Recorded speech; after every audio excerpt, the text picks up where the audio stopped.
Hoffman, tell us, what was your role, what was your title back in the Macintosh division? Well, let's see. When I was first hired, I was hired by Jeff Raskin in 1980, and I was supposed to be working on user interface testing and user interface design for the Macintosh, which at the time was a research project at Apple.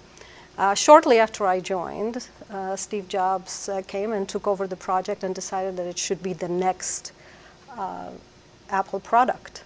And then everything changed.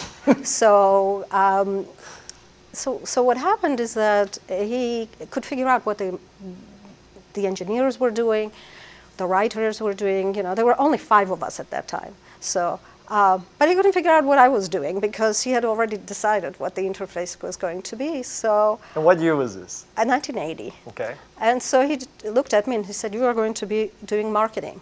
And I thought, marketing? What is marketing? You know, so I had to learn quickly. So the first thing I did for Steve was write the original business plan that he presented to the board of directors and the executive staff to get the funding for the division. Then it was the first marketing plan, then the first user interface guidelines, because I had to be kind of a jack of all trades until they hired somebody in each of those positions, real pros as opposed to me. So anyway, so that was my job, and then eventually I headed the educational marketing, that is to the higher ed market, and then international. And then my last year at Apple, I was in charge of the Macintosh product lines. That means the next Macintosh, which was at the time the Turbo Mac, which was supposed to have the built-in hard disk, and then phasing out of the Lisa product. Okay. So those were all my various roles at Apple. Is it fair to say you're the mother of Macintosh? Mother?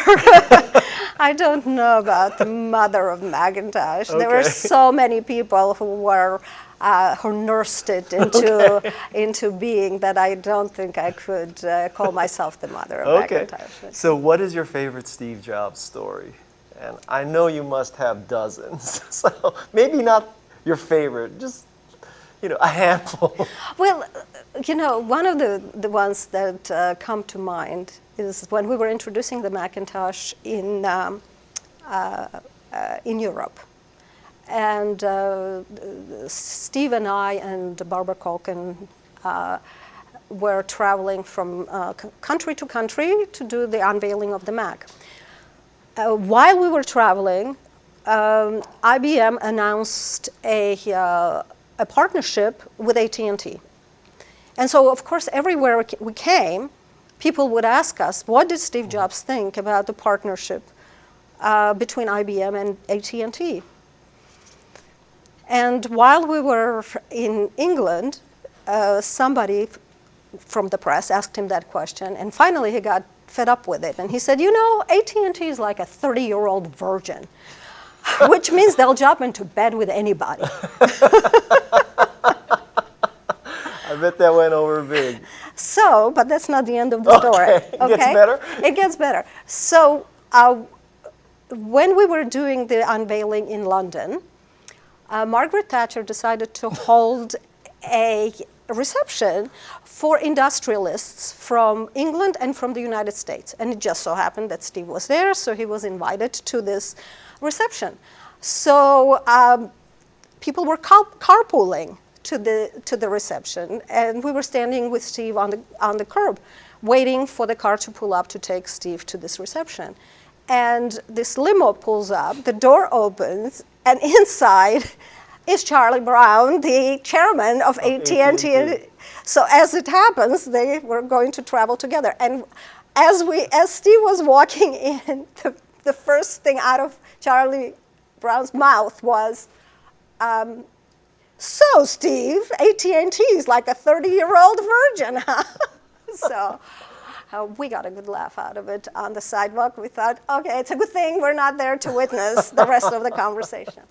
But that was one of my favorite stories. That's a great story. The other stories had to do with forecasts, fighting with Steve over the forecast because, he was you know this very well. He was so enthusiastic and always so smitten with his products that sometimes his forecasts were unrealistic. So there was always this path from glorious forecasts to reality, and it took several iterations. But so there was that. There were product feature discussions, you know. How about, we're at this panel, and it's, HBS, as I call it, hired by Steve, women. This is in the 80s. Right. So my interpretation is that Steve was way ahead of his time, because I don't think he cared about gender, religion, race, sexual orientation. I don't think he cared about any of that. Either you were great or you were shit. And that's it, right? So that's my impression. What do you think? Oh, absolutely. I totally agree with you that there was never any issue. We were all team members. We were all together, in it together, and there was never any issue of any of those various nuances that you mentioned. We were always just team members. And by the way, I want to correct you. You were either great or you were a bozo. You were never shit. What was shit is what you did. Maybe maybe what you produced was shit, but you were a bozo. He never called. Okay, so it's bozo or great. Bozo or great. Great. Yes.